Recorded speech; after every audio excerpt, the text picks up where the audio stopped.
AP Congress బాధ్యతలు స్వీకరించిన YS Sharmila Andhra రాష్ట్రంలో జగన్మోహన్ రెడ్డి అనుసరిస్తున్న విధానం, పరిపాలన, అవినీతి, అరాచకాలను ఎప్పటికప్పుడు ఎండగడుతూ ప్రజల్లో దూసుకుపోతున్నారు వైఎస్ షర్మిల. తాజాగా డిఎస్సి గురించి వైఎస్ షర్మిల షాకింగ్ కామెంట్ చేసింది.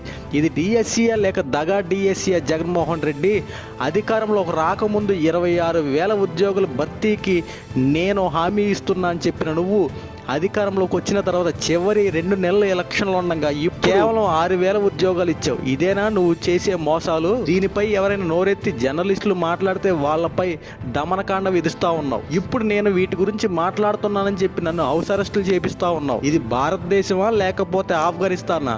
మీరేమన్నా తాలిబాన్ల మమ్మల్ని ఇలా పరిపాలింటూ వైఎస్ షర్మిల జగన్మోహన్ రెడ్డిపై హాట్ కామెంట్ చేసింది. నీ మీద చంద్రబాబు మేలు కదయ్యా. చంద్రబాబు 7,000 ఉద్యోగాలు ఇచ్చాడు, నువ్వు కేవలం 6,000 ఉద్యోగాలు ఇచ్చావు.